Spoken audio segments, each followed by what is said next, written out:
Shaking Talks by Mondragón con María Ruiz.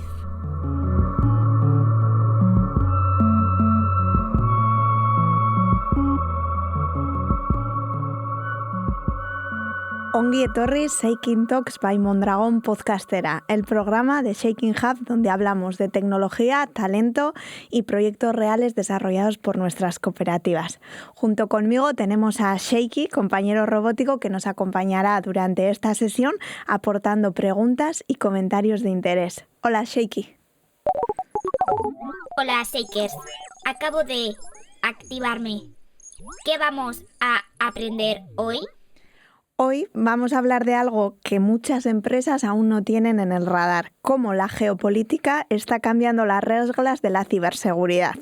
Para abordar este tema contamos hoy con la participación de Sure y Secure-IT, con quienes vamos a analizar cómo afecta el contexto geopolítico a las amenazas cibernéticas. ¿Qué implicaciones tiene esto para las organizaciones y qué prioridades deberían marcarse a partir de ahora?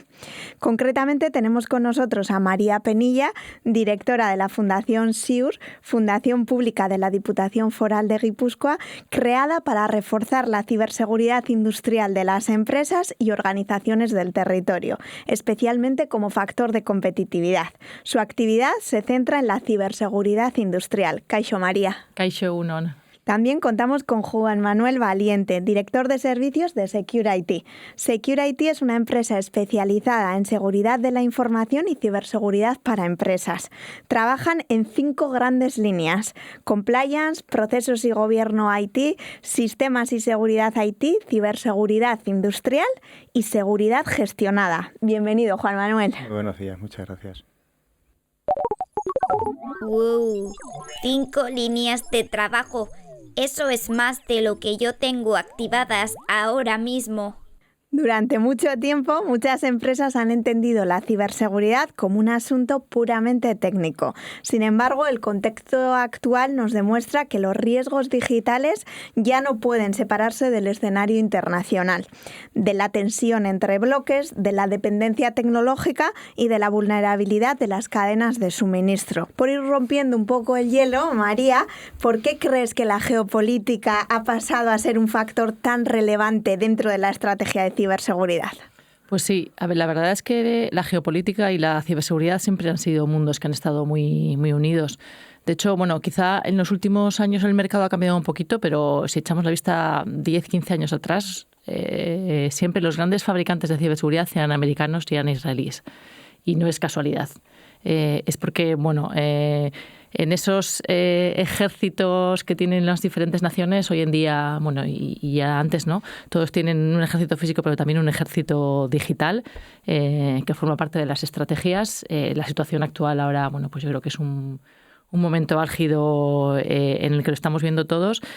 Pero es verdad que en la historia ha habido casos de, pues por ejemplo, de virus o piezas de malware, ¿no? que se han generado y que son que en el mundo industrial han tenido mucho protagonismo, como el de Stuxnet, que fue uno de los primeros piezas de código, en su día era virus, malware, como queramos llamarlo, que se desarrolló desde los ejércitos americanos y israelí con el objetivo diseñado para atacar sistemas industriales.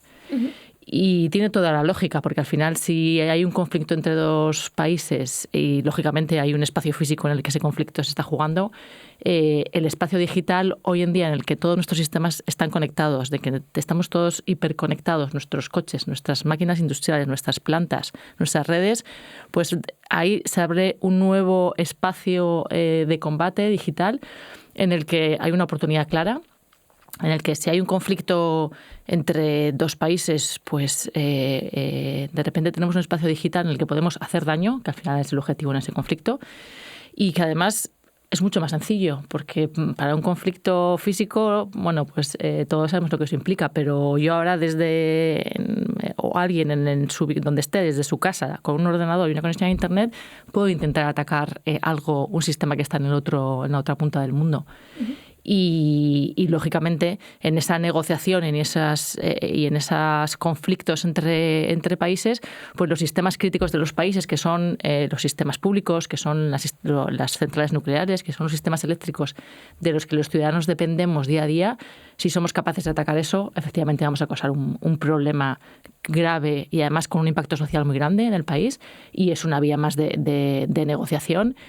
Y eso al final acaba llegando a las empresas. Lo hemos visto porque hay empresas que dan servicios a esas entes públicas y porque hay empresas que son cadena de suministro de esas grandes empresas públicas y de esas grandes infraestructuras, y muchas veces los cibercriminales entienden que es más fácil atacar una pequeña cadena, un pequeño taller que tenemos en Oiartzun, que es cadena de suministro de un gran grupo, que atacar a ese gran grupo, ¿no?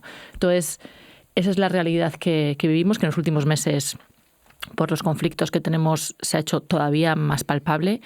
Y al final las empresas tenemos que ser conscientes de que hay que tener un ojo y hay que estar vigilando eso, porque a nivel también de ciberseguridad, de estrategia de defensa y de madurez de ciberseguridad, estamos viendo que eso está llegando a nuestras empresas. Una explicación muy aclaratoria, María. Juan Manuel, cuando vemos conflictos internacionales o tensiones entre países, ¿realmente cambia el nivel de riesgo para una empresa? ¿Estamos viendo que los ciberataques responden cada vez más a intereses políticos, económicos o estratégicos? Sí, sin duda. Como decía María, de hecho está creciendo ahora el concepto de guerra híbrida. Y precisamente este concepto engloba esta situación, que se libra una batalla, digamos, física al uso y otra batalla en el ciberespacio. Esto hace al final que los ciberatacantes vayan primero en esos países, digamos, tensionados a buscar ciberatacar a las infraestructuras críticas de ese país, que es donde más daño pueden hacer, pero también están los ataques semidirigidos, que es que, por ejemplo, si España fuese el país tensionado, los grupos cibercriminales van a atacar a todos los dominios que acaban en .es, y eso hace que todas las empresas realmente estén en riesgo.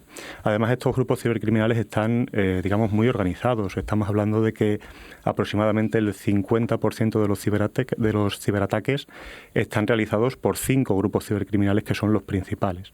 Y por lo tanto, pues hay una organización muy importante detrás y están todas las empresas, como digo, expuestas a un riesgo importante, especialmente en países donde existe una tensión, ¿no? Procesando información. Entonces, los ciberataques ya no son solo cosa de hackers en un sótano. Gracias por la aclaración, Sheikhi. Así es. María, vosotros en vuestro caso, que trabajáis con empresas todos los días, ¿nos podrías decir qué tipo de amenazas están creciendo más en este nuevo contexto? ¿Y podrías contarnos algún caso real, algún ejemplo de ciberincidentes derivados o que se sepa que hayan sido consecuencia de un conflicto geopolítico?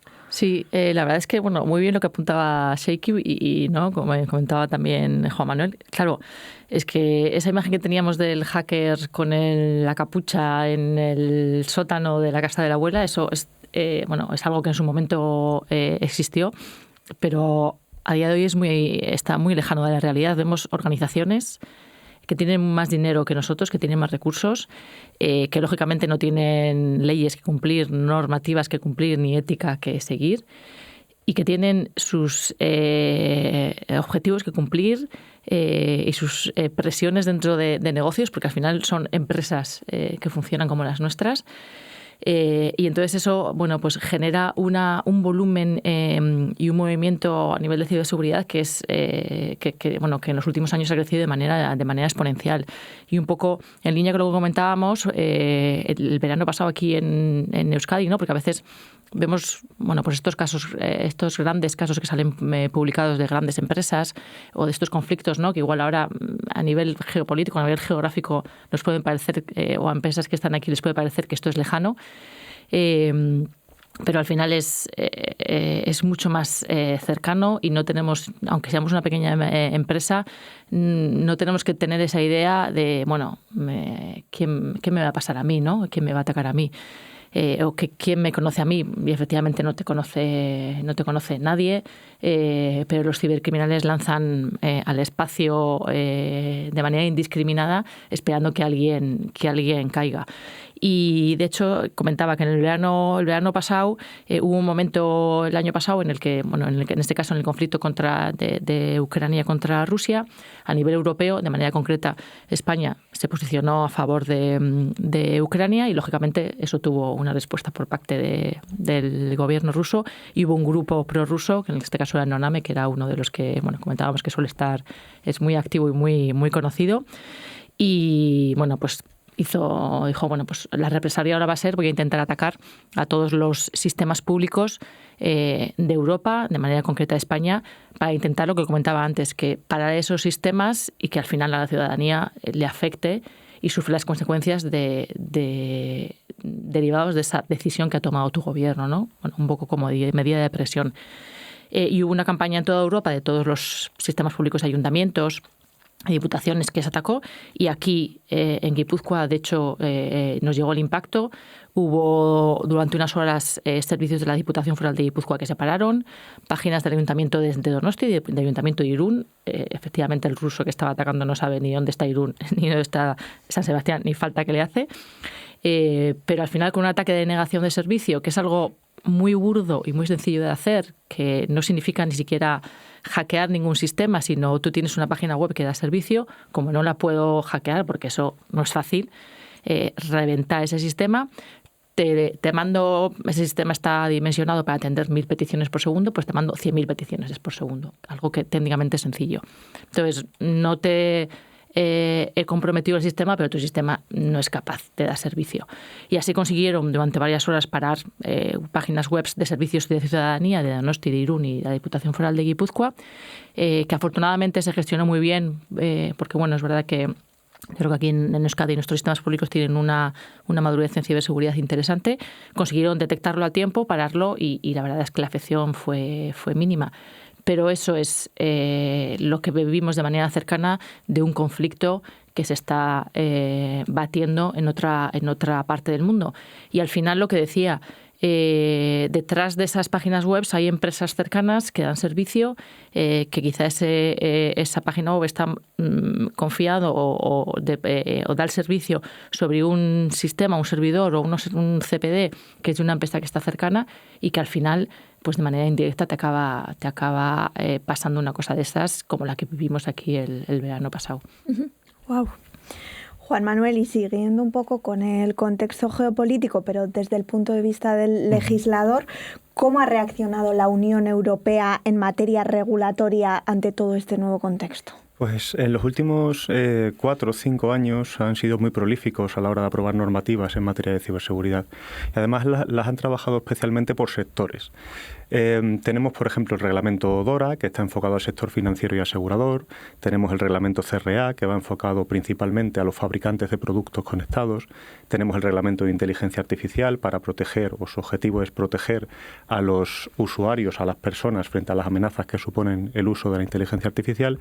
Y la normativa estrella, últimamente, que es la directiva NIS-2, que intenta proteger a los sectores considerados más críticos para la sociedad. Hablamos de energía, de transporte, de fabricación, etcétera, etcétera. Y todas ellas obligan a las, empresas obligadas, porque hay diferentes, cada normativa aplica a un tipo de empresa diferente, a implantar medidas de seguridad robustas en sus sistemas, también en su cadena de suministro, para gestionar adecuadamente todos estos riesgos tecnológicos.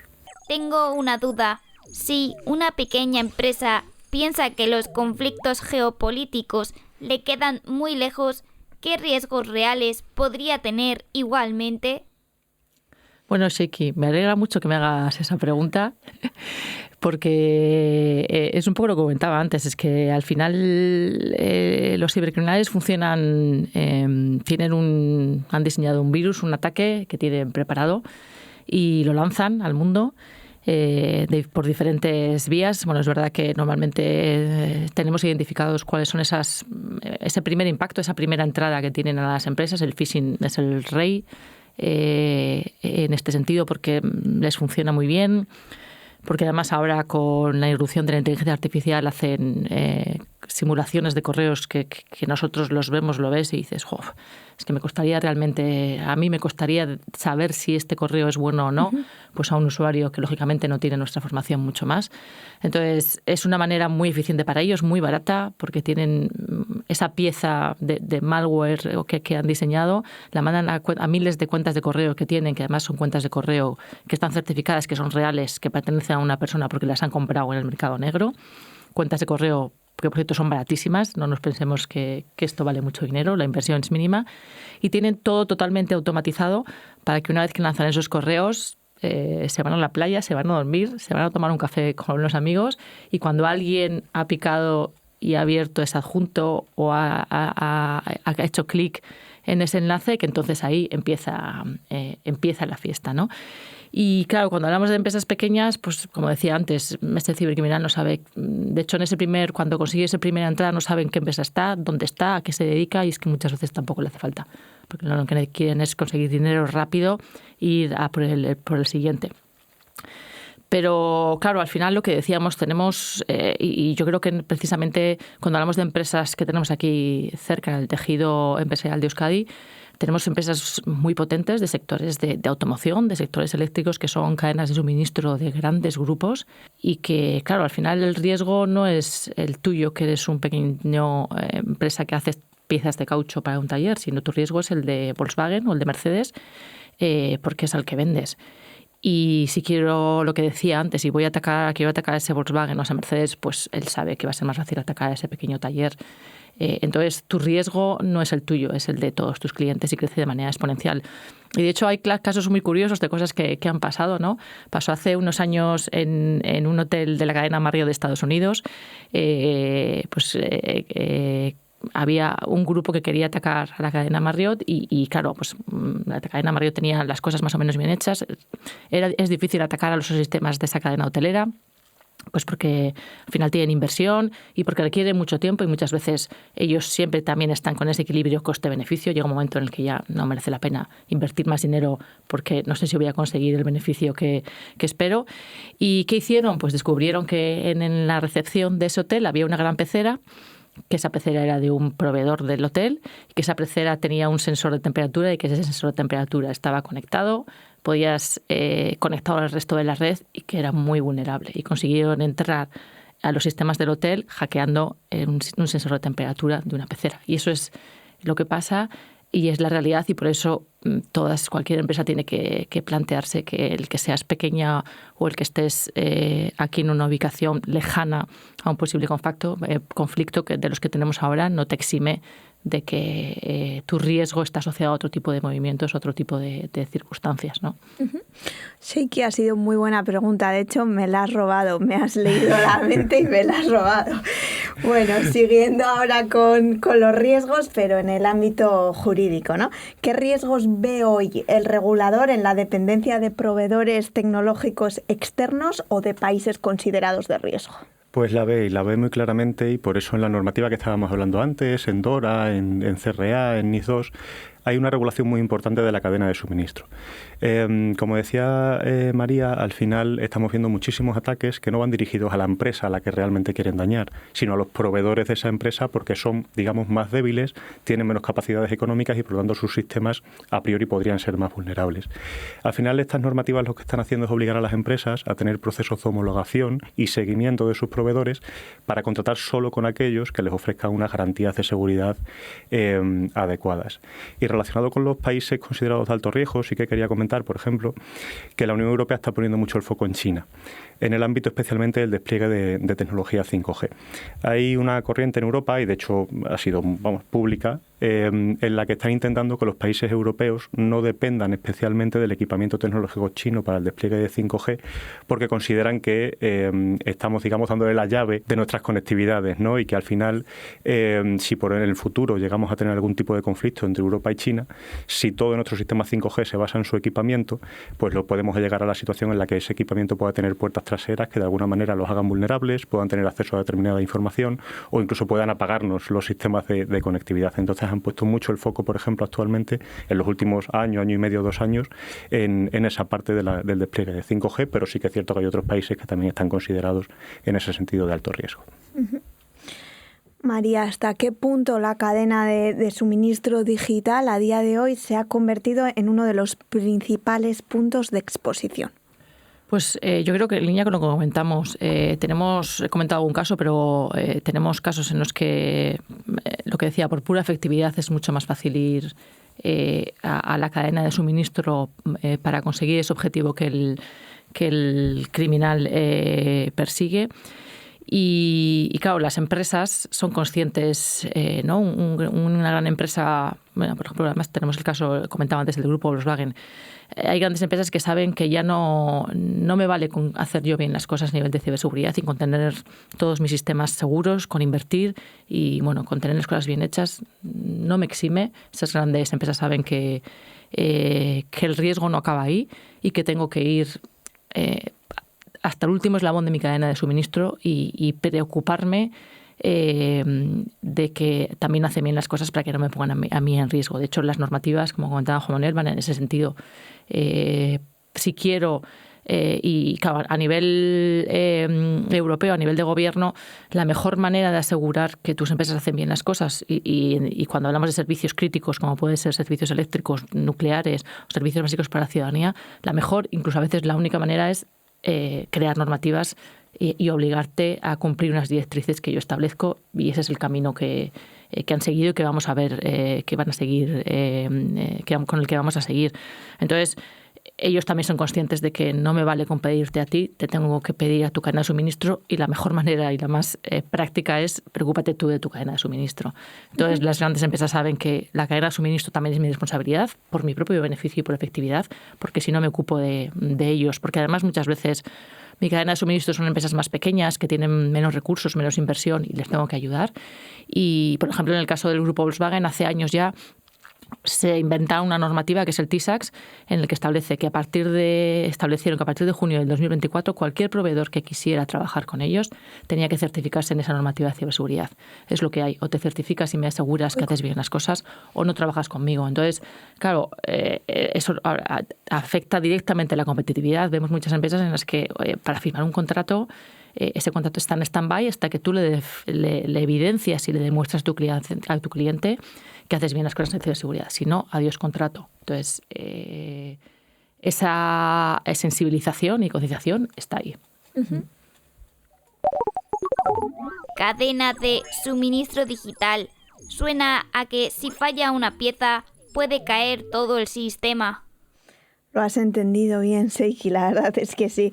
Juan Manuel, ¿podríamos decir que estamos entrando en una etapa en la que vender tecnología sin un mínimo de ciberseguridad dejará de ser aceptable jurídicamente? Sí, yo creo que ha habido un cambio de tendencia en los últimos años para mejorar esos niveles de ciberseguridad, pero la entrada en vigor de la directiva NIS2, que va a ser ahora durante el 2026, aunque ya vamos con retraso a nivel europeo, pero será durante el 2026, y el reglamento CRA, que entrarán plenamente en vigor en diciembre de 2027, va a hacer que los fabricantes de productos digitales, tanto físicos como a nivel de tecnología de software, tengan que salir al mercado con unas garantías a nivel de ciberseguridad muy robustas.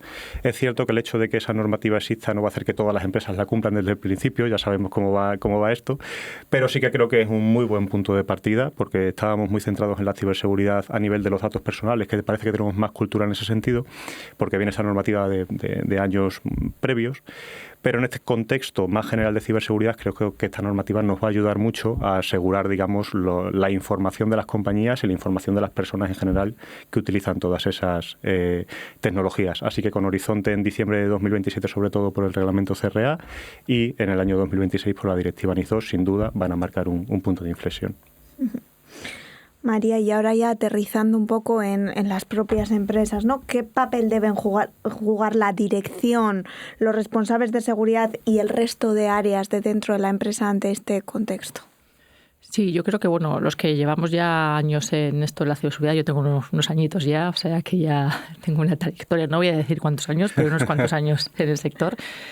Pues es verdad que hemos vivido años en los que los responsables de IT y de ciberseguridad de las empresas iban para arriba y se peleaban, pero faltaba concienciación en la dirección y es muy difícil. Tenían ahí un techo en el que era muy difícil concienciar a la dirección sobre la necesidad, porque claro, explicar a un financiero el retorno de inversión en algo, en invertir en ciberseguridad que no te va a hacer más coches ni hacer más piezas, no.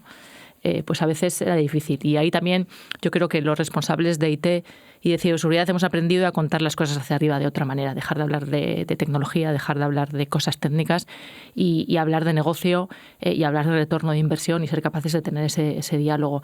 Y hemos visto durante muchos años que cuando la dirección no estaba convencida era muy difícil y era darte de cabezazos contra la pared sin conseguir realmente la inversión y los recursos que necesitabas para llevar a cabo esa estrategia. Entonces, hoy en día nos queda claro que la dirección tiene que estar implicada. De hecho, comentaba Juan Manuel, la NIS 2, que desde luego sí que es una normativa que cambia mucho las reglas del juego. La NIS 2 establece que la dirección tiene responsabilidades legales y penales si sucede un ciberincidente en una empresa a la que le aplique la NIS 2 y el regulador establece que no ha hecho las cosas necesarias para evitarlo. O sea, se acabó, ya está. Ahí no hay nada más que hablar. Entonces yo creo que es momento en el que efectivamente la ciberseguridad está en las mesas de decisión, esté en los comités de dirección y que la dirección también se forme y tenga unos mínimos de conocimiento de qué estamos hablando, cómo le puede afectar a su negocio y que en las estrategias de negocio aparezca la ciberseguridad y que también los responsables de IT y de ciberseguridad demos un paso adelante y cojamos ese protagonismo para ser capaces de hacer, al fin y al cabo, mejores y más competitivas nuestras organizaciones. Totalmente. Juan Manuel, un poco desde tu punto de vista, ¿no? ¿Cree el legislador que las empresas están evaluando de verdad el riesgo de sus terceros que mencionaba antes María, o seguimos teniendo una falsa sensación de control? Yo creo que el legislador tiene claro que nos queda un camino por recorrer todavía largo, pero sí que es cierto que se está trabajando en que eso mejore. Vemos, y vuelvo a lo que comentaba antes, como la Agencia Española de Protección de Datos sanciona año tras año a multitud de empresas por no gestionar adecuadamente su cadena de suministro, no contratar a proveedores que cuenten con medidas de seguridad adecuadas. Ahora, con la aprobación de la directiva NIS 2, va a traer consigo también la creación del Centro Nacional de Ciberseguridad. Y eso va a hacer que haya otro organismo, no solo centrado en protección de datos, sino en el cumplimiento de NIS 2, como un concepto mucho más amplio, que entre otras cosas va a velar porque las entidades garanticen tener una cadena de suministro adecuada conforme establece la normativa. Entonces creo que la creación de ese Centro Nacional de Ciberseguridad también va a ayudar mucho a esa supervisión y que al final las empresas estén todavía más concienciadas a la hora de tener que mejorar sus procesos de contratación y de homologación de proveedores. Si yo fuera responsable de seguridad en una empresa, ¿por dónde debería empezar? ¿Cuáles serían hoy las prioridades para prepararse mejor ante este contexto? Bueno, Seiki, qué buenas preguntas haces, ¿eh? Has aprendido mucho desde que hemos empezado la charla. Pues bueno, nosotros siempre insistimos en la formación. Como comentaba, la vía estrella, y yo creo bueno que es que probablemente nos acerquemos, por lo que vemos en las empresas, el 90% de los incidentes entran a través del phishing, a través del correo. Es el usuario final, la vía de entrada más usada de manera genérica, y hay muchas veces...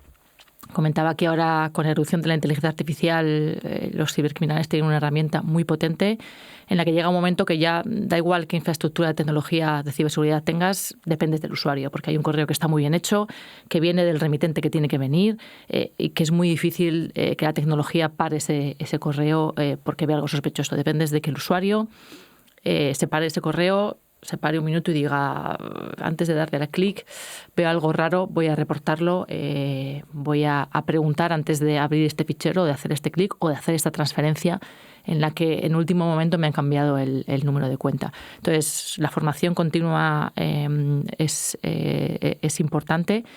Y luego a mí también me gustaría insistir en que la pregunta hoy en día ya no es ¿voy a tener un ciberincidente o no lo voy a tener? Lo vas a tener, seguro. La pregunta será ¿cuándo y de qué impacto? Entonces, lógicamente, tenemos que invertir y hacer nuestra organización mejor desde el punto de vista de la ciberseguridad, pero hay que ser conscientes que me va a pasar. Y hay que prepararse para eso. Y hay que tener preparado un plan de respuesta ante incidentes, hay que tener un comité de crisis en el que todos estén formados y sepan qué hacer. Todo el mundo tiene que saber cuando salta la alarma y nos damos cuenta que tenemos un ciberincidente que tiene que hacer, y hay que practicarlo. Igual que hacemos simulacros de incendios, hay que hacer simulacros con el comité de crisis de ciberincidente para ir entrenando esa resiliencia y esa capacidad de que al final, cuando tenemos un ciberincidente, es una situación de crisis potente, el objetivo es recuperar la normalidad en el menor tiempo posible. Entonces hay que practicar para que el día que nos pase todos estemos un poquito más tranquilos dentro del caos total que es una situación de ciberincidente, pero que cada uno de las piezas claves de ese puzzle, de ese comité de crisis, sepan lo que tienen que hacer, porque lo que sí que tenemos claro y vemos día tras día es que en el momento en el que somos conscientes que tenemos el ciberincidente, las primeras horas, lo que hacemos, lo que no hacemos y el orden en el que lo hacemos marca claramente que el impacto de ese ciberincidente sea mayor o menor y que consigamos recuperarnos en más o menos tiempo. En todo este contexto, el objetivo sigue siendo crear nuevos productos, innovar, crear nuevos servicios, ¿no? Las empresas estamos a ello. Entonces, ¿cómo evita el legislador un exceso de carga regulatoria frente a la innovación, especialmente en el caso de empresas pequeñas, ¿no? De pymes y empresas industriales?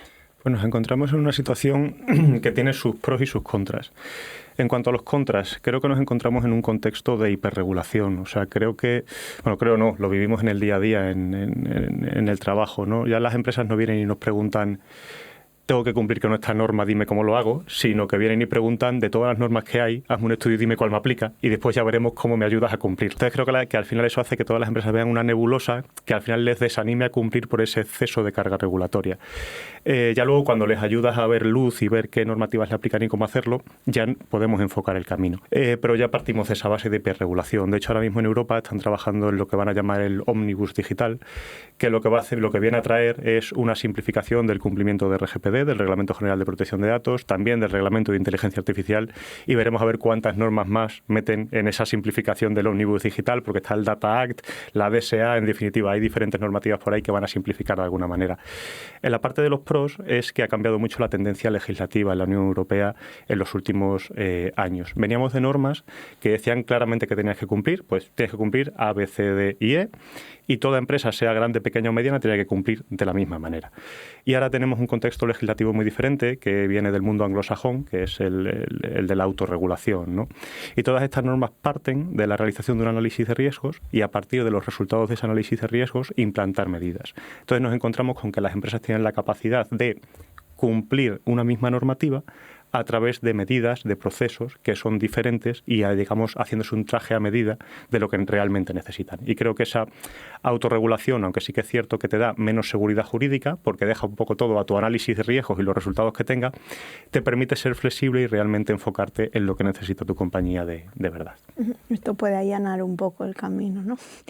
Si algo queda claro después de esta conversación, diría que es que la ciberseguridad ya no es solo un tema técnico, es algo estratégico para las empresas y para los territorios. Las tensiones internacionales, la dependencia tecnológica, la regulación de la que tanto hemos hablado y la protección de las cadenas de suministro están cambiando la forma de trabajar de las organizaciones, ¿no? La forma en la que las organizaciones deben pensar su seguridad. Ya no se trata solo de reaccionar ante incidentes, como decía María, ¿no? Una vez que aparecen, sino que se trata de anticiparse, de entender mejor el entorno en general y de tomar decisiones con una visión mucho más amplia, más estrategia y más consciente del riesgo.